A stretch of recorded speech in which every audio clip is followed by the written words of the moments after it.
అన్నాడు. కానీ గీతలో అలా అంటూ ఎవరికి ఈ గుణాలు ఉంటాయో వాడు క్షత్రియుడే. మనం ఇప్పుడు క్యాస్ట్ పెట్టుకున్న క్యాస్టులు కాదు మిత్రులారా, గుణ కర్మ విభాగశః. వాడి గుణాన్ని బట్టి, వాడి కర్మని బట్టి 4 వర్ణాలుగా విభజించాడు, 4 వర్ణాలుగా ఐడెంటిఫై చేశాడు పరమాత్మ. ఏ ఒక్కడి మీద అనురాగం కానీ, ద్వేషం కానీ, క్యాస్ట్ ఫీలింగ్ కానీ దేవుడికి ఉండదు. శౌర్యం తేజో ధృతిర్దాక్ష్యం యుద్ధే చాప్యపలాయనం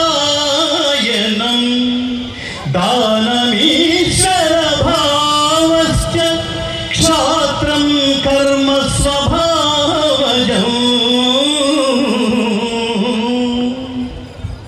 భగవద్గీతలో 18వ అధ్యాయమైన మోక్ష సన్యాస యోగంలో అత్యద్భుతమైన శ్లోకం. బ్రాహ్మణుడి స్వాభావిక కర్మలేవి, క్షత్రియుడి స్వాభావిక కర్మలేవి, వైశ్యుల స్వాభావిక కర్మలేమిటి, శూద్రుల స్వాభావిక వాళ్ళ మనస్తత్వం, వాళ్ళ కర్మలేమిటి, ఇవన్నీ చెప్పాడు. వీళ్ళని క్యాస్ట్ పరంగా విభజించి కాదు మిత్రులారా. ఎవరి దగ్గరైనా వాడి జీవితాంతం ఊడిగం చేయడానికే ఇష్టపడతాడు. ప్రస్తుత దశలో ఎవరికి ఆ యాటిట్యూడ్ ఉన్నా వాడు శూద్రుడని లెక్క. ఫస్ట్ లెవెల్లో ఎవడైతే మన దేశాన్ని, మన ధర్మాన్ని, ఇప్పుడు నేను ఆ పాయింట్